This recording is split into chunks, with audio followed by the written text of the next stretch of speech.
तो गुरु गुण गाइले यही तुम्हारे साथ, वैसा पानी जात है दोषता भी हाथ।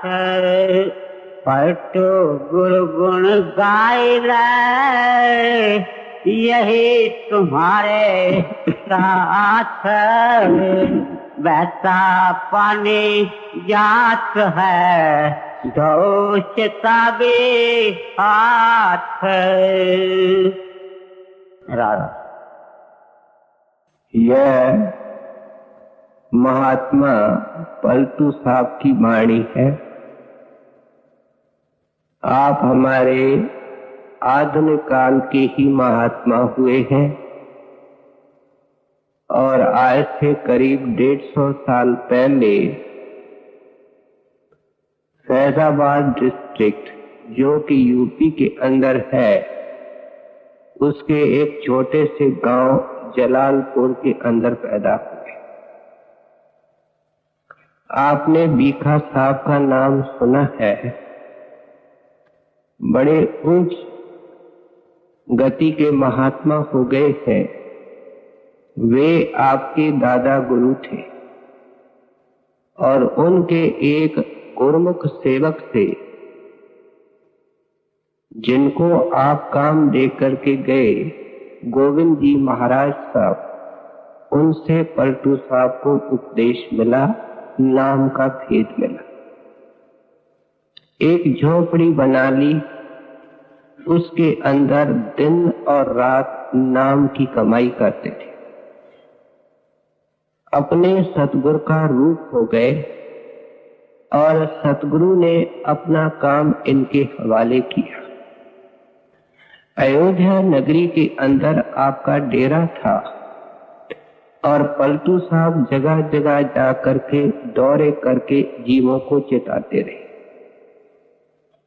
महात्मा जब असलियत को बयान करते हैं, निर्मल परमार्थ का प्रचार करते हैं, तो कर्मकांडी लोगों के अखाड़े उजड़ते हैं। वे इनके जान के दुश्मन हो जाते हैं और इतिहास कहता है कि उन लोगों ने आपकी झोपड़ी को आग लगा दी। अब पलटू साहब को आग लगाने वाला तो कोई पैदा ही नहीं हुआ था, क्योंकि जिस शरीर के अंदर बैठ करके पलटू साहब प्रचार कर रहे थे, वह शक्ति अजर, अमर और अविनाशी है। पलटू साहब आगे चल करके इन दोहों के अंदर ही उनका जिक्र करेंगे। इसलिए पलटू साहब की पुकार जुगों जुग से मौजूद रही है। आज भी पलटू साहब की पुकार हम सुन रहे हैं और आने वाली पीढ़ियां भी इनसे लाभ उठाएंगी। पलटू साहब के वाणी के जो दोहे हम आज ले रहे हैं, वे विभिन्न प्रकार के दोहे हैं और सब मिलाकर के हमको संत मत की पूरी शिक्षा देते हैं। आपके कुंडलियों के अंदर से ये अलग अलग दोहे हैं। अब ये पहले दोहे के अंदर आप क्या फरमा रहे हैं? पलटू गुरु गुण गाले यही तुम्हारे साथ, बहता पानी जात है दो शताबी हाथ। कहते हैं, ऐ इंसान, तुम जरा अपने जीवन की पड़ताल करो कि आज तुम्हारी जो उम्र है, 30 है, 40 है, 50 है, 60 है, वह किस तरीके से निकल गई। आज तुम्हारे पास उसके अंदर से क्या हाथ आया? सिर्फ अरमान आए, दुख आए और कलेश आए।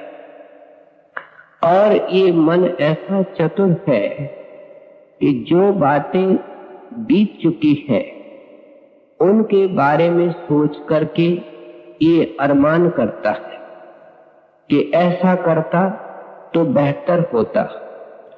या जो इसका फुर्सत का वक्त होता है, कीमती वक्त होता है, जब ये गुजरी हुई बातों को छोड़ता है तो मन भविष्य के बारे में सोचता कि इसके बाद क्या करूं, इसके बाद क्या करूं।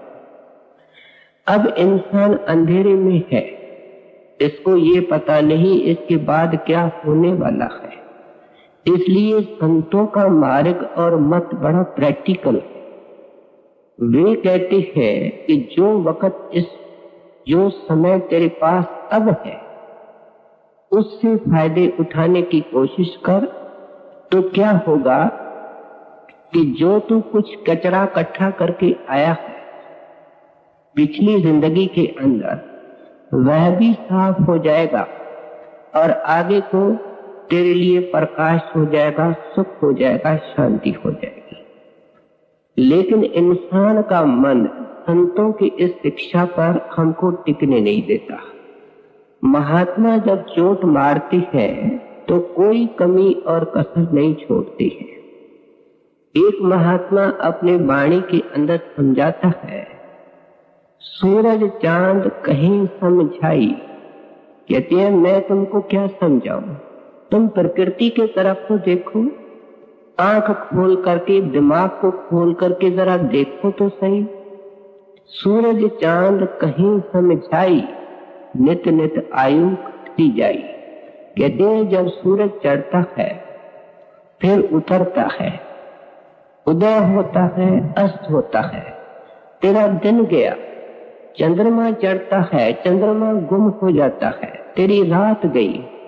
कहते हैं बेटा सबक क्यों नहीं सीखते हो कि इस तरीके से एक रात एक दिन करके तेरी जिंदगी निकल गई। फिर एक और मिस्टिक समझाता है, यह घड़ी तुझे देती है मना दी, एक घड़ी उम्र की तूने और घटा दी। कहते हैं तू घड़ी को बांधता है, घर के अंदर घड़ियां रखते हो, लेकिन घड़ी की जो टिक टिक है, घड़ी की जो सुई है, वो तुमको क्या देती है? मनादी देती है। मनादी किसको कहते हैं? ये उर्दू शब्द है जिसको हम ढंडोरा कहते हैं, जोर जोर से के पुकारना कहते हैं। कहते हैं ये घड़ी की सुइयां तुम्हें पुकार करके कहती हैं कि एक एक सुई जो एक सेकंड चलती है, तेरा सेकंड गया। जब मिनट चली तो तेरा मिनट गया, और जब घंटा चली तो घंटा तेरा खत्म हो गया, और जब 24 घंटे चली तो तेरा दिन खत्म गया। कहते हैं ये सब चीजें सोचने और विचारने की है कि आखिर मौत आएगी, और मौत के वक्त ये इंसान अगर चाहे भी तो मालिक इसकी मदद नहीं कर सकता, क्योंकि जिंदगी के अंदर इसने मालिक की तरफ ध्यान देने की कोशिश नहीं करी। जब एक इंसान को चथा पर रख देते हैं, उसकी कितनी सुंदर काया होती है, लेकिन उसको ढका जाता है। शमशान भूमि में उसको ले जाते हैं, उसके ऊपर घी वगैरह डाल देती है, सामग्री डाल देती है। जब आग लगती है, उस सुंदर काया का हाल क्या होता है? बाल किस तरीके से जड़ते हैं, हड्डियां किस तरीके से टूटती है, वो इंसान बदल किस हालत में जाता है। उन्हीं फूलों को हम चुनने जाते हैं, उसी राख को हम इकट्ठा करने जाते हैं, लेकिन संत कहते हैं क्या तेरी बारी नहीं आएगी? तुमने वहां नहीं पहुंचना है क्या? किस वक्त करोगे और कब करोगे? अब इस हालत के अंदर जिज्ञासु पूछता है, इंसान पूछता है कि मैंने करना क्या है, मैं किस मकसद से दुनिया के अंदर आया हूँ। दुनिया के जितने प्रचारक हैं, उनके मकसद दुनिया से संबंध रखते हैं, लेकिन ये परमार्थ के जो संदेश ले आने वाले संत महात्मा है, वे हमारे सामने परमात्मा का मकसद रखती है, पूर्ण प्राप्ति का मकसद रखती है। इसलिए पलटू साहब फरमा रहे हैं कि जैसे पुलिया के नीचे पानी बहता जाता है, और जो पानी पुल के नीचे निकल जाता है, लाख कोशिश से वो पुल के नीचे आ नहीं सकता।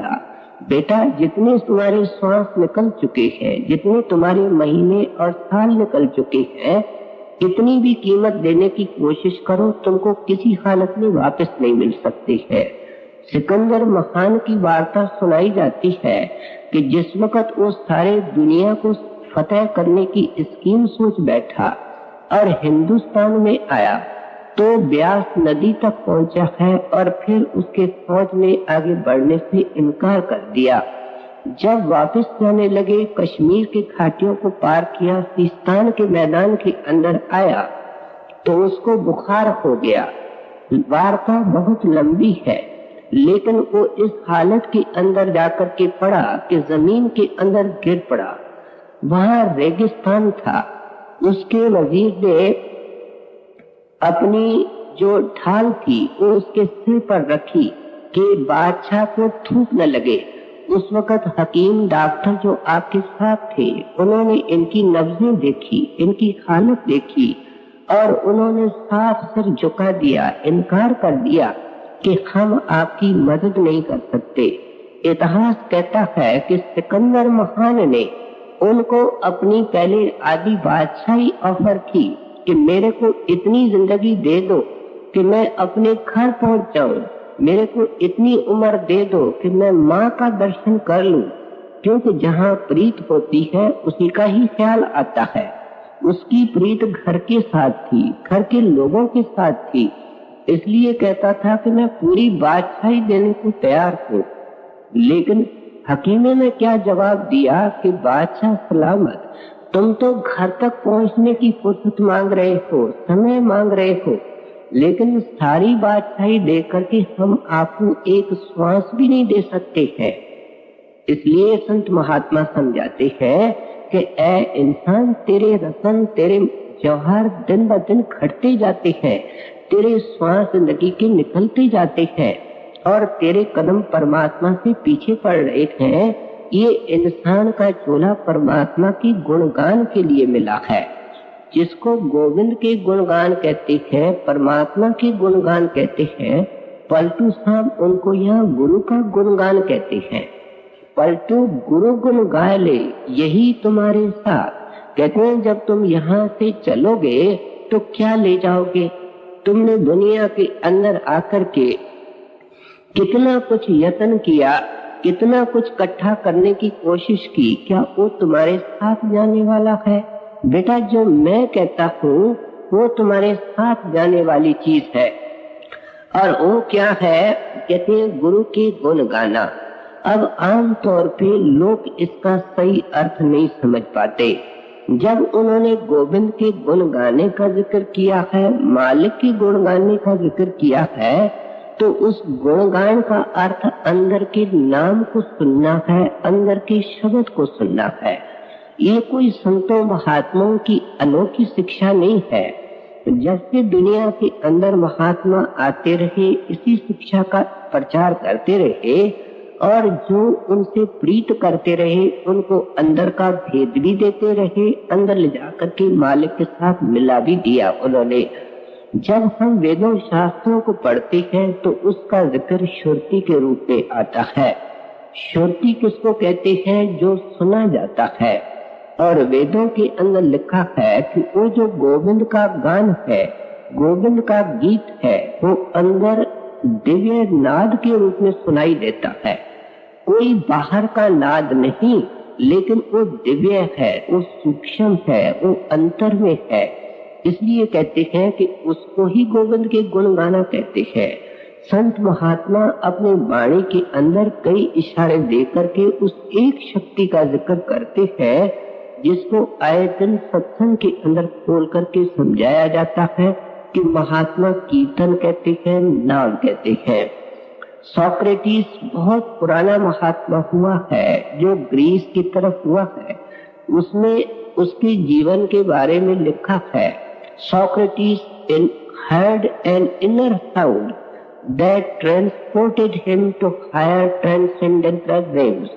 क्या सोक्रेटिस ने अपने अंदर एक दिव्य आवाज को सुना जो उठा करके उसको रूहानी मंडलों के अंदर ले गया। जब बाइबल को हम पढ़ते हैं तो वे उसको होली घोस्ट कहते हैं। आम तौर पे घोस्ट किसको कहा जाता है? भूत प्रेत को कहा जाता है। जब आपके दरवाजे बंद होते हैं तो कोई पता नहीं चलता है कि ये भूत प्रेत दरवाजे बंद होते हुए कहां से आ गया। अब जब बाइबल के अंदर क्राइस्ट इसको घोस्ट कहता है, साथ में होली लगा देता है। होली का अर्थ है पवित्र है।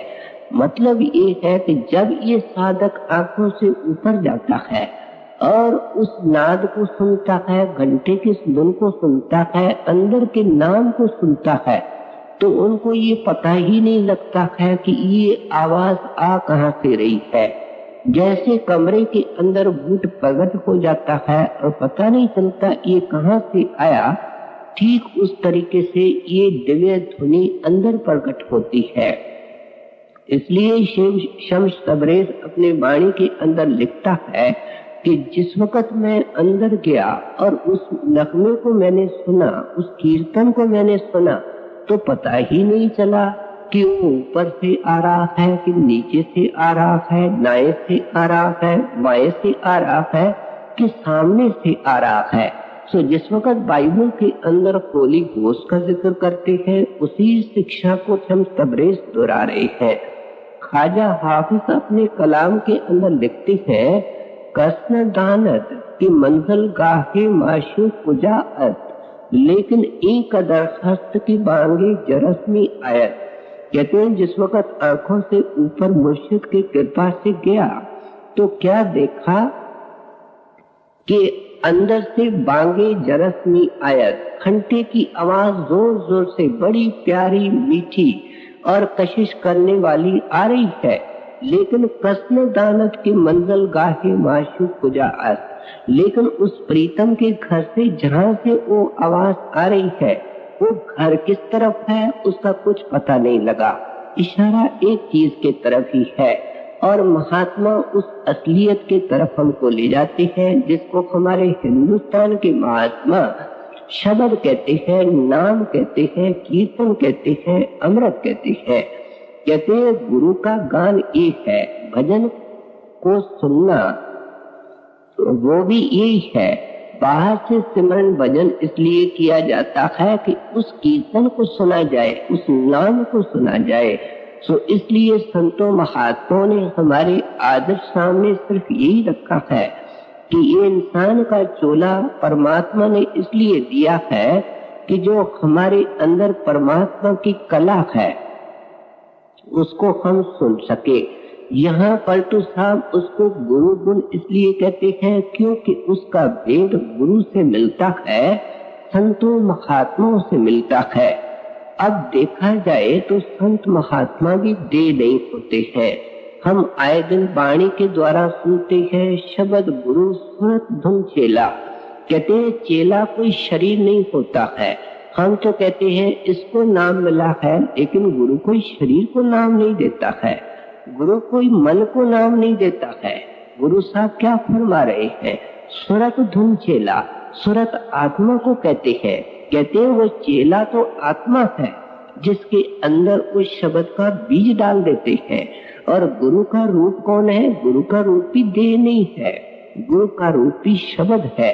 इसलिए आपने अच्छी तरह समझाया शब्द गुरु सुरत धुन चेला कि गुरु शब्द के अंदर से आकर के शब्द का बीज ये जो सुरत रूपी आत्मा है उसके हृदय के अंदर छिड़क देता है, वो फलता है, फूलता है, आत्मा अपने घर को चली जाती है।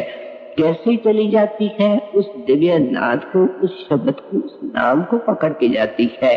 तो इसलिए पलटू साहब समझा रहे हैं कि ऐ इंसान अपने जिंदगी की पड़ताल कर कि किस तरीके से दिन निकलते जाते हैं। कबीर साहब ठोकर मार करके कहते हैं, 500 नौबत बाजती होत 3600 राग, सो मंदिर खाली पड़ा ताकन लाके काग। कहते हैं अगर किसी इंसान का चोला जंगल के अंदर छूट जाए तो क्या होगा? कौवे आकर के उसके मृतक शरीर को चोंच मारते हैं। उस वक्त वो मृतक शरीर है, लेकिन उससे पहले क्या था? 500 नौबत बाजती होत 3600 राग, सो मंदिर खाली पड़ा। कहते हैं वो तो मंदिर था, उसके अंदर पांचों नौबत बजती थी, 36 प्रकार के राग हो रहे थे, लेकिन उस मूर्ख ने गुरु के पास जाकर के उसका भेद नहीं लिया और उसकी कमाई नहीं की। तो इसलिए आप हमारे सामने वो जो परम संत दुनिया के अंदर अनादि काल से आए हैं, उसी मकसद को दोहराते हुए हमारे सामने रख रहे हैं कि ऐ इंसान, इस मकसद के लिए तू संसार में आया है और इस मकसद को पूरे करने की कोशिश कर। पलटो गुरु गुण गाई ले, यही तुम्हारे साथ बहता पानी जात है, दोषता भी हाथ शीश नवावे संत को, शीश बकोनो सोए, पलटू जे सिर नानवे बेहतर कद्दू होए। अब संत महात्मा जब चोट मारते हैं, ठोकर देते हैं, हिलौर देते हैं, तो फिर कोई कमी और कसर भी नहीं छोड़ते हैं। आप इंसान की तुलना एक सब्जी से कर रहे हैं, और तुलना किस चीज की कर रहे हैं? इंसान के सिर की कर रहे हैं, क्योंकि जो कुछ राज रखा हुआ है परमात्मा ने, वो हमारे आंखों के नीचे नीचे नहीं है। आंखों के नीचे जो शरीर का हिस्सा है वो दुनिया के साथ संपर्क करने के लिए है, और परमात्मा के साथ मिलाप करने के लिए आंखों से ऊपर वाला हिस्सा है, हमारा घट है, हमारा सिर है। तो इसलिए कहते हैं कि अगर तुमने अपने घटिया सिर के अंदर प्रवेश करके उस नाम को नहीं सुना, शब्द को नहीं सुना, तो तेरा सिर क्या है? कहते हैं मैं तो उसको कद्दू की कीमत देने की भी कोशिश नहीं करता। बेहतर कद्दू होए, क्या मैं कद्दू को बेहतर मानता हूँ? कद्दू की शक्ल आप देखते हो आमतौर पे सिर जैसी गोलाकार होती है। ये लौकी या कद्दू दो किस्म का होता है, एक लंबा होता है, एक गोलाकार होता है। संतों महात्माओं के समझाने के अनेक तरीके होते हैं। कहते हैं सब्जी से इंसान, सब्जियों की जूनियों से निकल करके कीड़ा बनता है, कीड़ों की जूनियों से निकल करके पंखी बनता है, पंखियों की जूनियों से निकल करके पशुओं की जूनी में आता है, और हमारे शास्त्र पुराण कहते हैं उसके बाद ये मनुष्य बनता है। कहते हैं मनुष्य बनकर के अगर इसने ये काम नहीं किया तो दुनिया के अंदर आना इसका फिजूल है, इसका आना अर्थहीन है। ये शिक्षा पलटू साहब की नहीं, सबके सब महात्माओं को दे रहे हैं। तुलसी साहब अपने वाणी के अंदर लिखते हैं, जिनके हृदय गुरु संत नहीं, तिन नर अवतार लिया न लिया। कहते हैं अगर तू ऐसे सच्चे संत के पास जाकर के अंदर उस नाम का भेद नहीं लेता, तो तुमने ये जो नर रूप का अवतार लिया है, कितनी ऊंची इसको आप पोजीशन बता रहे हैं। कहते हैं उसका कोई फायदा नहीं हुआ, लिया न लिया, जैसे लिया तैसे नहीं लिया। इस तरीके से सारे संत महात्मा अपने वाणी के अंदर इस शरीर का महत्व बताते हुए यही फरमाते हैं कि अगर आपने गुरु के पास जाकर के सच्चे महात्मा की शरण लेकर के शब्द स्वरूपी महात्मा के चरणों में बैठ करके उस नाम और शब्द का भेद नहीं लिया, उसकी कमाई नहीं की, तो उसका कोई विशेष देह का महत्व नहीं है। क्योंकि जिस सिड्डी के ऊपर चढ़ करके ये ऊपर पहुंचा था, वहां से ही फिसल करके फिर नीचे आता है। इस पौड़ी से जो नर चूके आए जाए दुख पाएंदा। कहते हैं इंसान बन करके इसको छत के ऊपर जाना था, ये फिर फिसल गया। इसलिए संत महात्मा कहते हैं कि चढ़ने के लिए ये इंसान का चोला बिला है। कबीर साहब अपने वाणी के अंदर लिखते हैं, जय घट प्रीत न प्रेम रस, पुन रसना नहीं नाम, ते नर पशु संसार में उपज करें बेकाम। कहते हैं जिसके अंदर उस परमात्मा की प्रीत नहीं है घट में, और घट में प्रीत का मतलब ये है उसको शब्द को सुन करके ही प्रीत पैदा होती है। कहते हैं अगर कोई अंदर जाकर के उस भगवान से प्रीत नहीं करता, शब्द से प्रीत नहीं करता, ते नर पशु संसार में, कहते हैं पशु को 4 पांव होते हैं, इंसान को 2 पांव है, और उपज करे बेकाम, कहते हैं उनकी सारी जिंदगी ही ला हासिल है, अर्थहीन है, मीनिंगलेस है, अगर वो अंदर जाकर के भगवान से प्रीत नहीं करते, शब्द से प्रीत नहीं करते। दरिया साहब के दोहा आम मशहूर हमने सुना है, बाहर से उज्जवल भया भीतर मैला अंग, ता सेती कौआ भला भीतर बाहर एको रंग। कहते हैं इंसान बना लेकिन बाहर के सफाई में लगा रखा, मन की सफाई नहीं की, आत्मा की शुद्धता नहीं की। कहते हैं मैं तो कहूंगा इसे तो कौआ अच्छा है जो कम में कम काला है और काला खाता है, आदतें भी उसकी काली है, विष्ठा खाता है, लेकिन धोखा तो नहीं देता। इंसान बन करके देवी देवताओं से श्रेष्ठ चोला पा करके ये दुनिया के काल के अंदर, गंदगी के अंदर, विषय विकारों के ऊपर चोंच मार करके मर गया। इसने इस देह से कोई फायदा उठाने की कोशिश नहीं की। सो इसलिए आप कहते हैं वह देही सफल है जो किसी साधु संत महात्मा के चरणों के अंदर बैठ करके नाम के कमाई का भेद लेकर के उस कमाई के अंदर लग जाती है। सो इसलिए पलटू साहब कहते हैं अगर तेरा शीश संतों के चरणों के अंदर नहीं झुका तो तेरा सिर क्या है, उसकी कद्दू जितनी भी कीमत नहीं है।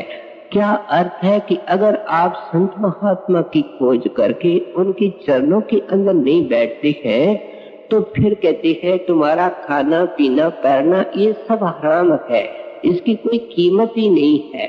अरे आखिर सारे जिंदगी का जो माखन है वो माखन मुक्ति है, नाम है, शब्द है। अगर वो इसके अंदर नहीं आया, एक छाछ को पी तक गया, ये नीचे जाकर के गिरा, इसको कोई फायदा नहीं हुआ। सो इसलिए कहते हैं ऐसे साधु महात्मा की संगत के अंदर जब तू आएगा तुमको पता चलेगा कि गुणगान क्या होता है, शब्द को सुनना क्या होता है, नाम की कमाई क्या होती है। ऐसे संत महात्मा के चरणों के अंदर बैठ करके ही सोझी आती है कि जिंदगी का मकसद क्या है और उस मकसद की पूर्ति किस तरीके से होती है। और जिस वक्त ये प्रेम सहित आकर के संतों के चरणों के अंदर बैठता है, उस घड़ी से, उस क्षण से, उस मिनट से इसके बोझ हल्के होने शुरू होते हैं, क्योंकि ये फिर रोशनी के अंदर आ जाता है, ये ज्ञान के अंदर आ जाता है। कबीर साहब अपनी वाणी के अंदर लिखते हैं, पहले बुरा कमाए के बांधी विष की पोट, शीश नवावत डै पड़ी अग पापन की पोट। अग किसको कहते हैं? लाख को कहते हैं। कहते हैं इंसान के सर पर लाख कर्मों की पोटड़ी हो, बोझ होता है, गठरी होती है, लेकिन जब ये ऐसे सच्चे संत के पास जो शब्द का भेद देता है, जो शब्द का रूप है, उसके पास आकर के चरणों सहित माथा टेकता है तो क्या होता है? शीश नवावत डै पड़ी। जिस वक्त ये आकर के प्रेम से चरणों में माथा टेकता है तो इसके अनेक पाप नाश होते हैं। दर्शन करने से पाप नाश होते हैं, वचन सुनने से पाप नाश होते हैं, और सबसे ज्यादा नाम की कमाई करने से पापों का विनाश होता है।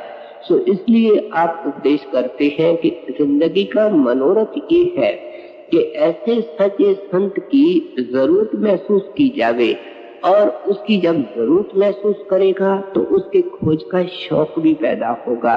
जब शौक पैदा होगा तो शौक से बड़े बड़े काम हो जाते हैं, और फिर अगर प्रभु मिलन का शौक पैदा होता है, गुरु की तलाश का शौक पैदा होता है, तो सत्संग के अंदर वाणी के द्वारा उपदेश हमेशा मिलता है, तो उस शौक को पैदा करने वाला ही परमात्मा है। और जब पैदा उसने किया है तो पूरे करने का प्रबंध भी वो परमात्मा करता है, और इसका मेला किसी संत सतगुरु से हो जाता है। मैं डेरे के अंदर आई साउथ अफ्रीका से, उसने अपना इतिहास बताया कि मैं खेतों के अंदर घंटे की आवाज सुना करती थी। मैंने पति को कहा कि अपने खेतों के अंदर कोई गिरजाघर है जहाँ घंटा बजाया जाता है, तो उनका पति हैरान होता था कि मेरी पत्नी कहती क्या है। हमारे खेत के अंदर कहाँ गिरजाघर आया, ये शहर से तो बहुत ही दूर है, लेकिन आए दिन वो उनसे पूछती रहती थी।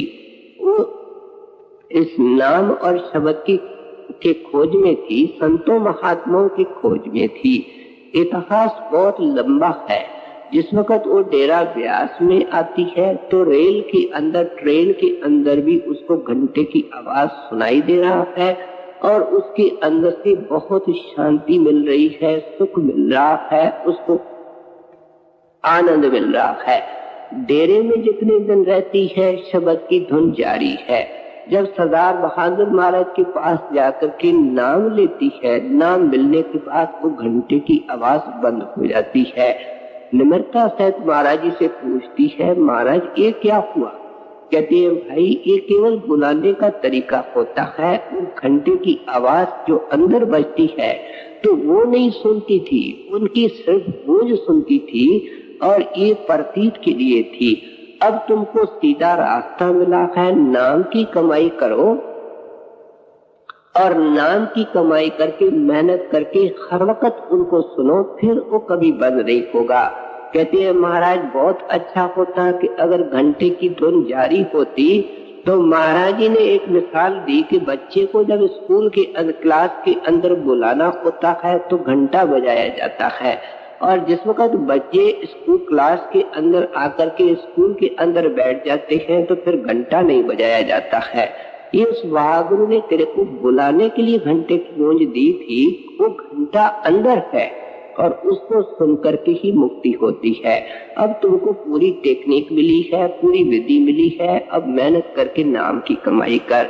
सो इसलिए कहते हैं, इस मकसद को लेकर के परमात्मा हमको दुनिया के अंदर भेजता है।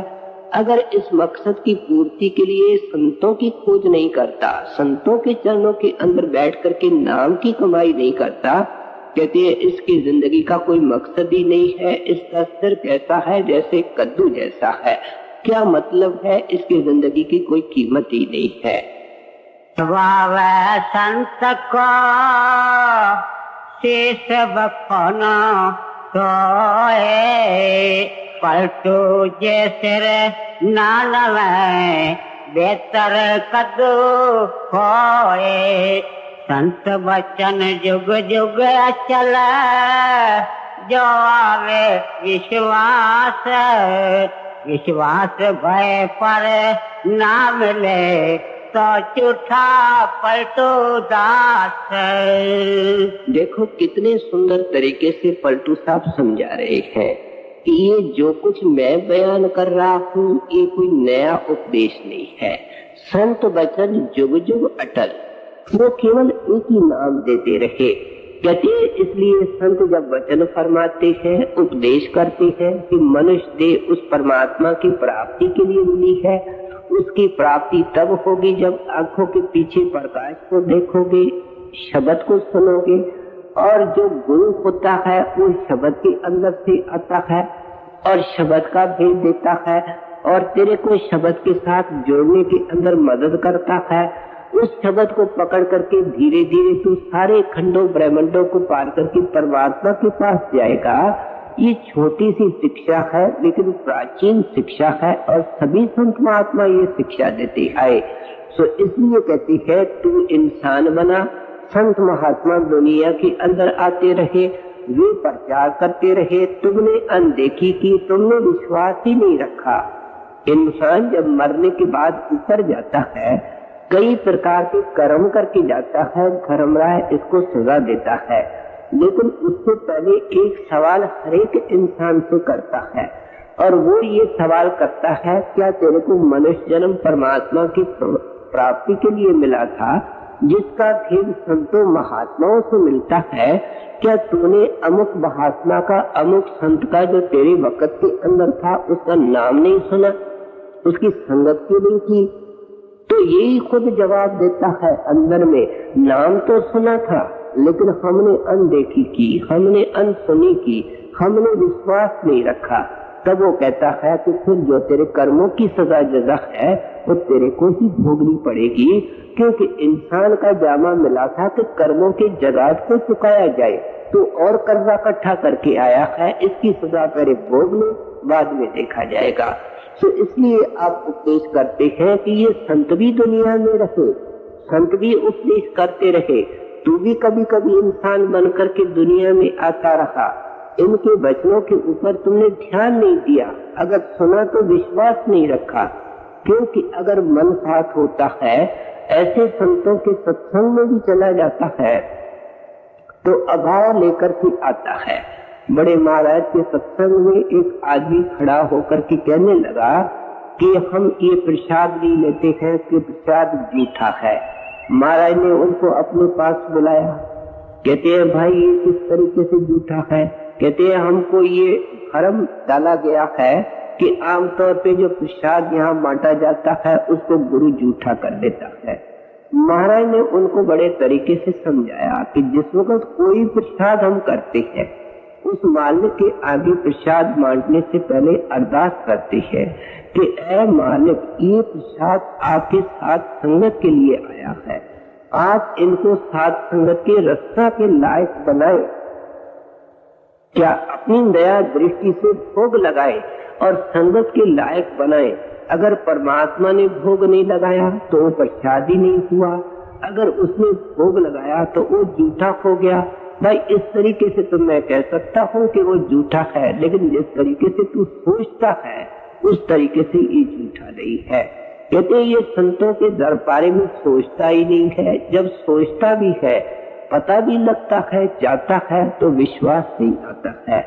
फिर आपके कहने का भाव ये भी है कि अगर ऐसा संत महात्मा मिल जाए और तेरे ऊपर कृपा करके तेरे को नाम का भेद दे देवे, शब्द की कमाई का भेद दे देवे, तो उसके वचन के ऊपर विश्वास रखना चाहिए। क्योंकि पुरातन महात्मा भी ये कहते आए हैं, क्या नाम अंदर है, शब्द अंदर है, गुरु अंदर है, अनेक खंड ब्रह्मांड और अनेक खुशियां हमारे अंदर है और सबका दाता करता हरता परमात्मा अंदर है। इस शिक्षा के ऊपर विश्वास रखेगा फिर ही नाम की कमाई बनेगी। अगर विश्वास के अंदर डगमगाएगा तो कभी ये काम पूरा नहीं होगा। बाइबल के अंदर नाना प्रकार की छोटी छोटी बातें लिखी हुई है। समय के अनुसार हम देखते हैं कि साखियों का और बातों का रूप बदलता जाता है। आज हमारे डेरे की साखियां जो हम सुनते हैं तो धीरे धीरे उनका रूप ही बदल जाता है। अब क्राइस्ट के बाइबल के अंदर जो उनकी साखियां लिखी हुई है कुदरती है, क्या हुआ, किस रूप में हुआ, उसका विश्वास पूरा नहीं आता है। लेकिन जो शिक्षा उनके अंदर से मिलती है उस शिक्षा को पकड़ने की कोशिश करनी चाहिए। एक जगह लिखा हुआ है कि क्राइस्ट किश्ती के अंदर बैठ करके किसी समुद्र के किनारे या किसी तालाब के अंदर, सरोवर के अंदर जा रहा था। उनके प्यारे सेवक दूसरे किश्ती के अंदर बैठे थे। इत्तेफाक से क्या हुआ कि जिस किश्ती के अंदर क्राइस्ट बैठा था उसके अंदर सुराख हो गया, पानी अंदर आने लगा। क्राइस्ट मजबूरन होकर के पानी के ऊपर खड़ा हो गया। आपके सेवक जो उस किश्ती के अंदर बैठे थे उनके अंदर एक बड़ा प्रेमी सेवक बैठा था, लेकिन ये सच्चा विश्वास गुरु को और मुर्शिद को, इष्ट को अंदर देख करके ही आता है। ये अवस्था सेंट पॉल की नहीं थी। सेंट पॉल जिसके बारे में हमने सुना है उसकी मशहूर उक्ति है कि आई डाई डेली, क्या मैं रोज मरता हूँ, जीते जी मर करके उस नाम और शब्द को सुनता हूँ। ये उसकी अवस्था उस वक्त नहीं थी। वो क्राइस्ट को इशारे से कहता है कि महाराज मैं भी आपके पास आ जाऊं, मैं भी पानी के ऊपर खड़ा हो जाऊं। तो क्राइस्ट ने कहा हाँ आ जाओ, इसमें क्या हर्ज है। जब उसने ये फरमाया तो सेंट पॉल ने पानी के ऊपर पैर रखा और पानी के ऊपर पैर रखने से वो पानी के ऊपर खड़े रहे, एक सूत नीचे नहीं गए, क्योंकि मन के अंदर उस वचन पर विश्वास था। सुनते ही पानी के ऊपर आ गए। लेकिन वहां क्या हुआ, अचानक आंधी और तूफान आ गया और क्राइस्ट उनकी नजरों से गायब हो गया। उनके मन में केवल एक ख्याल आया कि अब क्या होगा। जब ये ख्याल आया तो वो डुबकियां खाने लगा। उसने किश्ती को पकड़ लिया, किश्ती के अंदर सवार होने लगा। कहते हैं ये विश्वास अडिग होता है, अचल होता है, अटल होता है। संतों का वचन भी अटल है। कहते ऐसा अटल विश्वास रख करके ही तो पार हो सकता है। संत वचन जुग जुग चल, जो आवे विश्वास, विश्वास भय पर ना मिले तो झूठा पलटू दास। पलटू लिखा नसीब का, संत देखते हैं फेर। साचिब नहीं दिल अपना, ताते लागे देर। अब कहते हैं कि संत महात्मा जो प्रेम सहित उनके चरणों में जाता है, जो उनका शरणागत जीव होता है, शरणागत आत्मा होती है, उसके जीवन की दिशा ही बदल देते हैं, उसके नसीब को फेर देते हैं। नसीब का फेरना क्या है कि जन्मों जन्मों का जो हमारे को दाग लगा हुआ है जन्म मरण का, उसको वो मिटा देते हैं, हमको ऊंचा उठाने की कोशिश करते हैं। क्या मतलब है कि पूरे जीवन को वो पलट देते हैं। ये महात्मा खुद हमारे सामने मिसाल के रूप में मौजूद है कि जिस वक्त ये गुरुदेव के पास गए थे, इनका नाम कुछ और था, लेकिन इतनी नाम की कमाई की कि सारी जीवन की दिशा ही उन्होंने बदल ली। और गुरुदेव ने खुश होकर के इनके नाम पलटू रखा कि क्योंकि इन्होंने अपनी सारी जिंदगी ही पलट ली, संसार से उठ करके परमात्मा की तरफ मुख कर लिया। सो इसलिए इस सेंस में कहते हैं पलटू साहब कि संत महात्मा तो जीव की सारी दिशा ही बदल देते हैं, जीवन की डायरेक्शन ही बदल देते हैं। क्या उससे शराब कबाब छुड़ा लेते हैं, मांस मछली छुड़ा देते हैं, उससे कपट धोखा निंदा चुगली वगैरह छुड़ा देते हैं, उसको एकांत से भी कर देते हैं। वो डर डर करके दुनिया के अंदर रहना सीखता है, और इसलिए क्योंकि डरता है इसलिए पाप नहीं करता है, डरता है इसलिए मौत का डर उसको नाम की कमाई के नजदीक रखता है, डरता है मौत का डर है इसलिए कदम कदम पे श्वास श्वास में नाम जपता है। कहते हैं इस तरीके से गुरु उसको धीरे धीरे ट्रांसफॉर्म कर देता है, उसकी सारी जिंदगी ही बदल देता है। ये जो पानी के साथ बहता जाता था, अब पानी के धारा के ऊपर जा रहा है, जैसे मछली पानी के धारा के ऊपर जाती है। सो इसलिए जब पलटू साहब कहते हैं कि नसीब को बदल देते हैं, तो उसका वाइडर सेंस तो यही है, ऊंचा सेंस तो यही है। लेकिन अगर हम नसीब का अर्थ फीट कर्मा लगाते हैं, प्रारब्ध लगाते हैं, तो संत महात्मा इस तरीके से भी सही है, क्योंकि संत महात्मा अपने प्यारों के साथ इसका जिक्र होके आया है, जो पूर्ण विश्वास रखता है, जो पूर्ण आस्था रखता है, उसका सूली से सूल भी करते हैं। ऐसा प्यारा मांगता कुछ नहीं है, और बगैर मांगे उसके साथ रियायत होती है। मांगने वाले को माफ करना कुछ नहीं मिलता है, जो मांगता नहीं है उसको सब कुछ मिलता है, अंदर भी मिलता है, बाहर भी मिलता है। बड़े हजूर के दिनों के अंदर एक बड़ी कमाई वाली माई थी, भजन सिमरन किया करती थी। महाराज जी उनको अंदर में दर्शन दिया करते थे। उनका पति फौज के अंदर काम करता था, अंग्रेजों का जमाना था, और वो लड़ाई के सिलसिले के अंदर यूरोप लड़ाई लड़ने के लिए गया था। हिंदुस्तान से भी सोल्जर और सिपाही वहां भेजे जाते थे। अब उसको अंदर में पता चला कि उसके पति की मृत्यु होनी है, वहां बम फटने वाला है, और उसके अंदर उसने मर जाना है। कुछ दिनों के बाद डेरे आती है, महाराज जी को कहती है कि महाराज जी मेरी एक अर्ज है। ऐसे जीवी गुरु को प्यारे होते हैं। महाराज जी बड़े प्यार से और लाड से पूछते हैं, कहो पुत्र क्या कहना है। तो वो निम्रता सहित बेनती करती है कि महाराज मेरा दिल अंदर से ये कहता है कि मेरी जिंदगी जो बाकी है वो मेरे पति को दे दे, और उसके स्थान पे उस तारीख को, उस दिन को मेरे को ले जाए। महाराज कहते हैं बेटा तुम्हारे पति के आने जाने से तुम्हारा क्या संबंध है, और फिर तेरे ऊपर बाबा जी महाराज की कृपा है, उन्होंने आपको सुख और दुख के दायरे से ऊपर रखा है। आपको इस बात का क्या असर हो रहा है? कहते हैं महाराज आपकी अंतर में और बाहर में बड़ी कृपा है, लेकिन पता नहीं मन क्यों नहीं मानता है, आप मेरी अर्ज सुन ले। उन्होंने बहुत आग्रह किया। महाराज जी ने आंख मूंद ली, खामोश हो गए और चलते वक्त इतना ही फरमाया कि अच्छा बाबा जी के ऊपर छोड़ दो, बाबा जी महाराज की मौज के ऊपर छोड़ दो। ये बात हुई और उधर उस सेना के अंदर जहां उनका पति था वहां लड़ाई छिड़ी रहती थी और इसका जो हमारी सत्संग माई थी उसका पति भी सत्संगी था, महाराज जी के ऊपर भरोसा और विश्वास रखता था। कहते हैं उसको क्या होता है, वहां बम फटता है और उसके सेक्शन के अंदर जितने आदमी होते हैं वो 17-18 सब के सब खत्म हो जाते हैं। ये खुद बच जाता है। मन के अंदर एक ख्याल आता है कि महाराज जी की दया से मैं बच गया हूँ। लेकिन कुछ दिनों के बाद घर से चिट्ठी आती है कि तुम्हारी पत्नी बहुत ही अच्छी सेहत की हालत के अंदर थी, एक दिन मामूली बुखार आया और भजन को बैठी और बताती हुई गई कि मेरे को महाराज जी लेने आए हैं और मैं चली हूँ। जब उसने उस तारीख और दिन को मिलाया तो दिन और तारीख वही थी जिस दिन बम फटा था इस सेक्शन के अंदर और इसके साथी सबके सब मर गए थे। कुछ बात समझ में नहीं आई।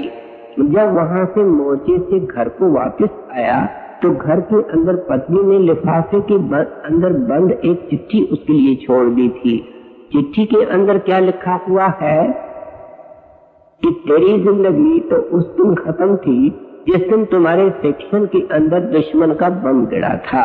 ये जिंदगी जो इसके बाद तेरे को मिली है वो महाराज की तरफ से मिली है और मेरी तुमको ये बेनती है कि अब क्योंकि ये तेरी जिंदगी ही नहीं है, इसके अंदर कोई दुनिया का काम नहीं करना, डेरे में जाकर के रहना, वहां सेवा करना और खूब भजन करके नाम की कमाई करके अपनी जिंदगी सफल करना। ऐसी एक्सेप्शन आमतौर पर साथ संगत के अंदर होती है जब कभी संत महात्मा आते हैं। इसलिए तुलसी साहब अपने वाणी के अंदर लिखते हैं, तुलसी रेखा कर्म की मेट न सके राम। यहाँ राम से अर्थ त्रिलोकीनाथ है जिसने कर्म की रेखा पैदा की है। मेटन को समर्थ है सतगुरु पुरख सुजात। वो किस तरीके से समर्थ है, उनके पास प्रभु के प्रेम की ढाल होती है। कजा का जो तीर होता है, फेट कर्मा का जो तीर होता है, वो तो निश्चित समय पर, इसलिए तो ग्रंथ साहब के अंदर लिखा कीड़ा थाक दे बादशाही।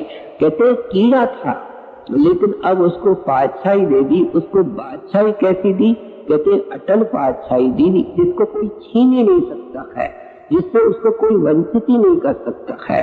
तो इसलिए पलटू साहब दोनों तरफ से देख करके बाहर अंदर से कहते हैं कि संत महात्मा जीव के नसीब को बदल ही देते हैं।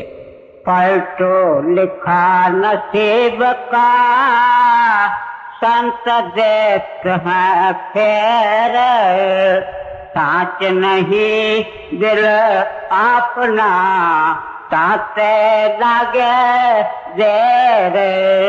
पलटो ऐसी प्रीत कर जो मजी रंग, एक टुक टुक कपड़ा उड़े रंग ना छोड़े संग।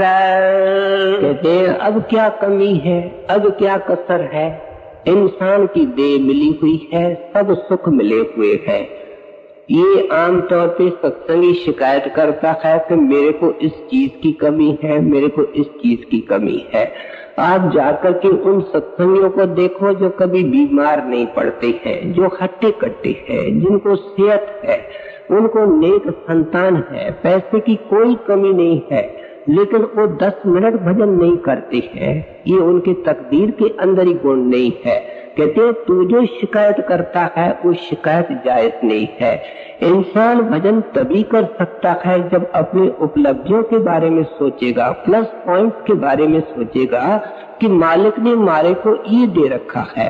कभी सत्संग ये नहीं कहता है कि गुरु मेरा अपना है, मालिक मेरा अपना है, नाम मेरा अपना है। जो इसका वास्तव में धन है जो वास्तव में इसकी पूंजी है। कहते हैं यही इसकी सबसे बड़ी प्लस पॉइंट है। इसको ये सोचने को तैयार नहीं है। ये क्या करता है, प्रीत के अंदर नहीं आता है। लेकिन प्रीत की अवस्था पलटू साहब बड़ी ऊंची अवस्था बता रहे हैं। कहते हैं जितने दुनिया की प्रीत है, दुनिया के प्यार है, इनको पिघला दो।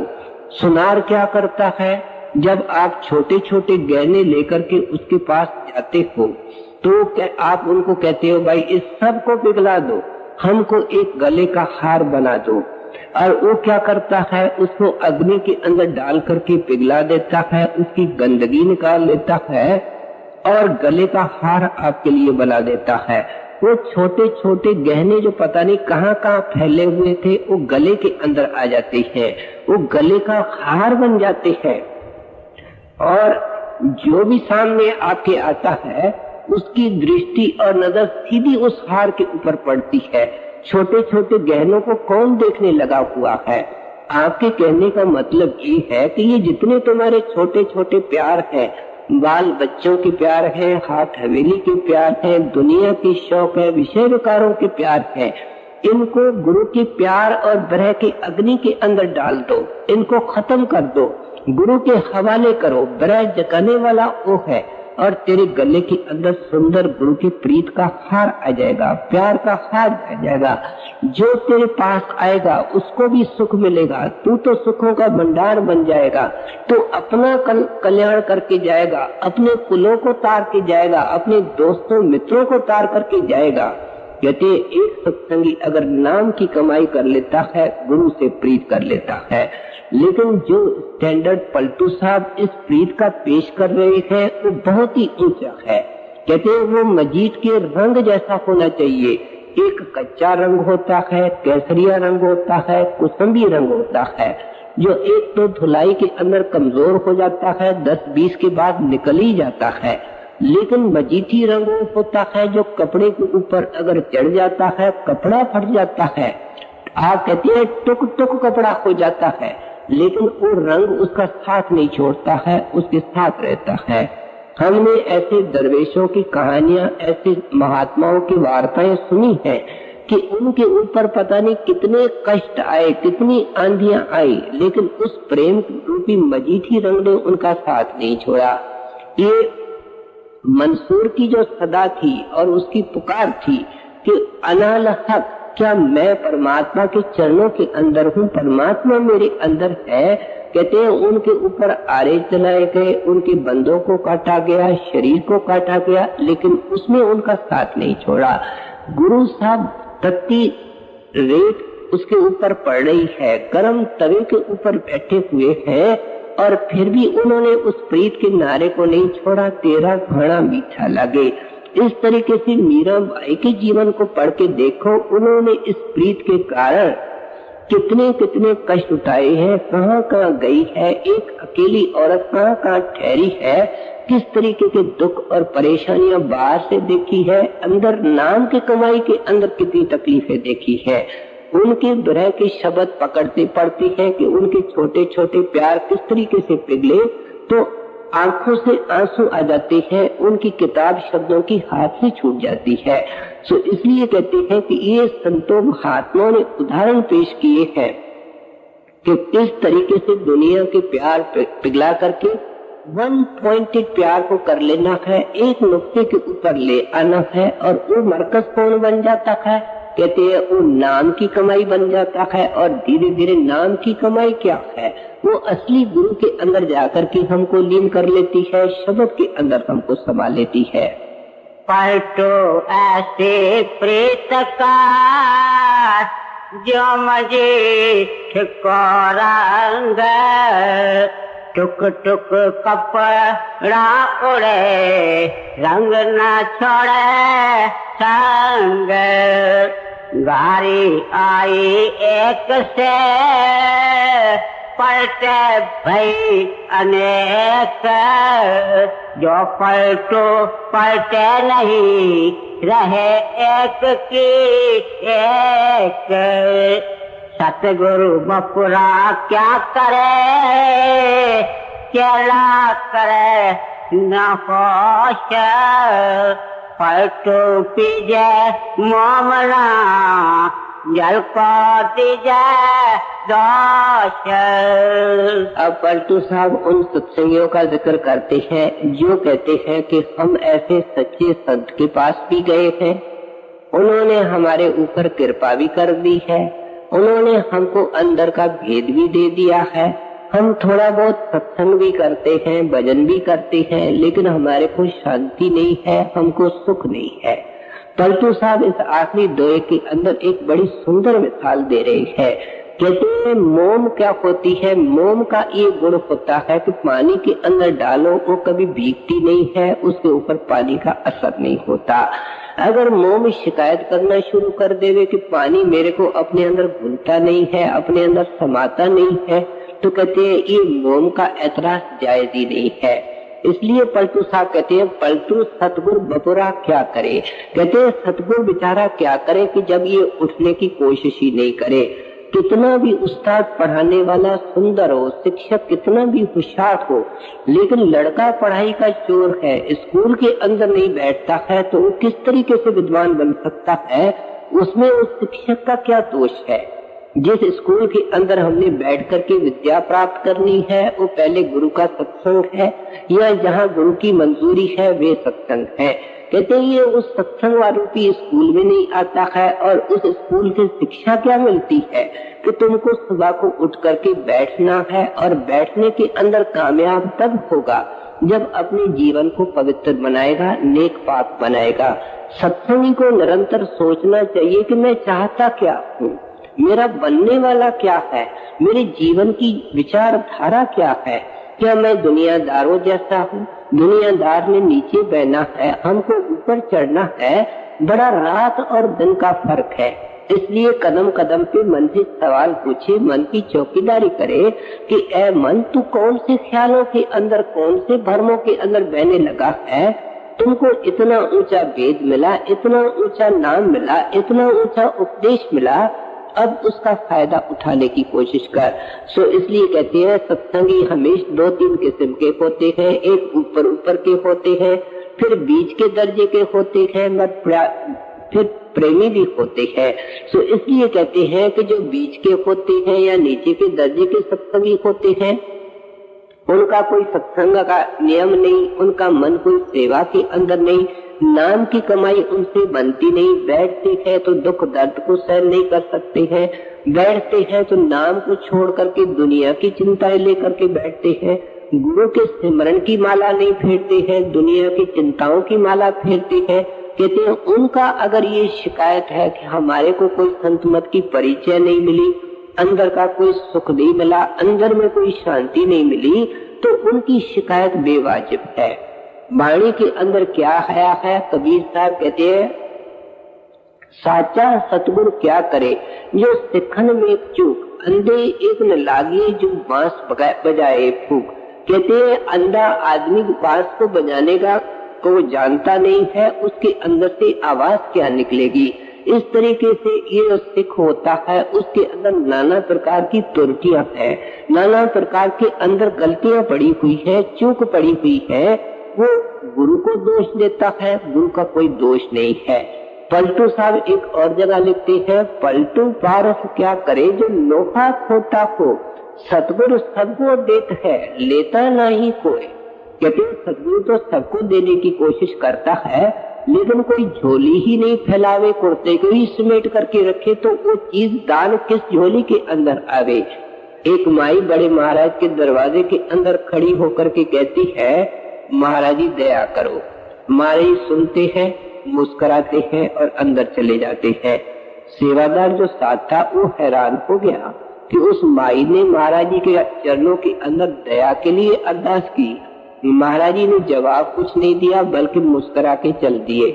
कुछ दिनों के बाद जब महाराज जी एकांत के अंदर बैठे थे तो इस बात का उन्होंने जिक्र किया और इसका भेद पूछा।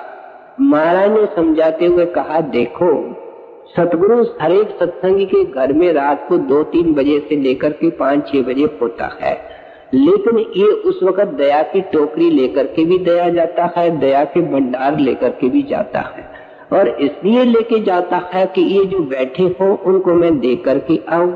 लेकिन कहते हैं कोई सोए पड़े होते हैं, खुराटे मारते हैं, कोई उठ करके बैठे हैं तो दुनिया के ख्यालों के अंदर गलतान होती है, और नतीजा ये होता है कि गुरु दया की टोकरी वापस ले आता है और वापस ले आने का उनको अफसोस भी होता है।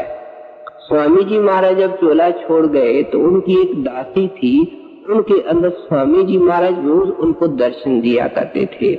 उनके पास जो स्वामी बाग के अंदर साधु रहते थे वो एक दिन आ गए, कहने लगे कि माई तेरे को स्वामी जी महाराज अंदर में मिलते हैं, तुम उनको ये अरदास करो कि तुम्हारे साधु स्वामी बाग के अंदर रहते हैं उनके ऊपर भी दया करो। जब उस माई ने स्वामी जी महाराज के चरणों के अंदर अरदास करी अंतर में, तो स्वामी जी महाराज कहते हैं देखो किसके ऊपर दया करें। सबके सब साधु इस वक्त सुबह के 5 बजे है, सबके सब साधु सोए पड़े हैं, केवल 2 साधु जागते हैं, उनके ऊपर दया हो रही है।